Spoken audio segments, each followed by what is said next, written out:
Good morning, it's Andrew Mount here for GG. It's Friday the 8th of November.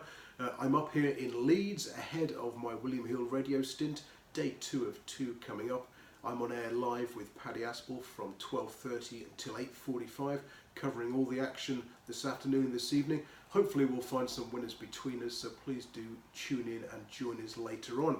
Before then though, I want to talk about track bias. When I use these videos to discuss the intricacies at different venues, I usually refer to flat tracks or all-weather venues, talking about draw and pace bias. But this time I want to concentrate on the jumps, and in particular the hurdles races at Fontwell. Now, Fontwell, like at Plumpton earlier this week and at Market Rasen yesterday, can throw up a very strong bias on the hurdles track when the ground is soft.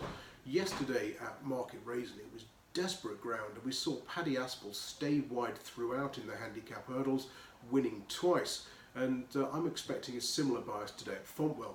The inside gets poached up from previous meetings, and parts of the outside of the track are covered by trees, so they managed to avoid the rain and stay drier. Now, it's difficult to determine pre-race who's going to race where, but we can make an intelligent guess by looking at the jockeys and their previous records on soft ground at Fontwell. And in the first race, the 125, a handicap hurdle over 3¼ miles, one jockey stands out, and that's Matt Griffiths. Now, he's only had 7 rides in handicap hurdles at Fontwell when the ground's been on the slow side, and he's won on 3 occasions. I've watched the video of those races today, and he did stay wide on the winning rides, and I'm expecting him to do so here on Gonna Be Good for Jeremy Scott.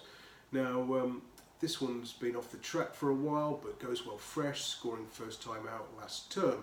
And given the trainer-jockey combination here, I think Matt Griffiths will take the wide route. I'm hoping that he can give us a winning bet round about the 7-2 mark. Moving on to the 235, another handicap hurdle, this time over 2 miles 3 furlongs.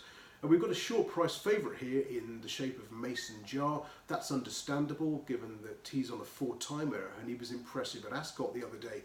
However, he's ridden by Sam Twiston-Davies, who hasn't always shone here when the ground's been on the soft side, keeping to the inside on occasions.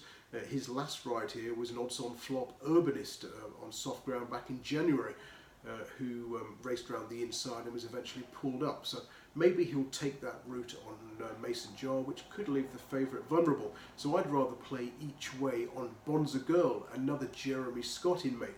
This one's not ridden by Matt Griffiths, but by Rex Dingle, who, like Griffiths, also has a good record here in handicap hurdles when the ground's slow. 9 rides, 3 wins, including a 2 from 2 haul on Bonza Girl, with the wins coming at odds of 8-1 and even money. Now, he kept the mare wide on each occasion, and I think although he's a £5 conditional jockey, he certainly knows how to ride this track, perhaps under instructions from his trainer, Jeremy Scott, and Bonza Girl looks the value here. So just to recap, 2 bets at Fontwell.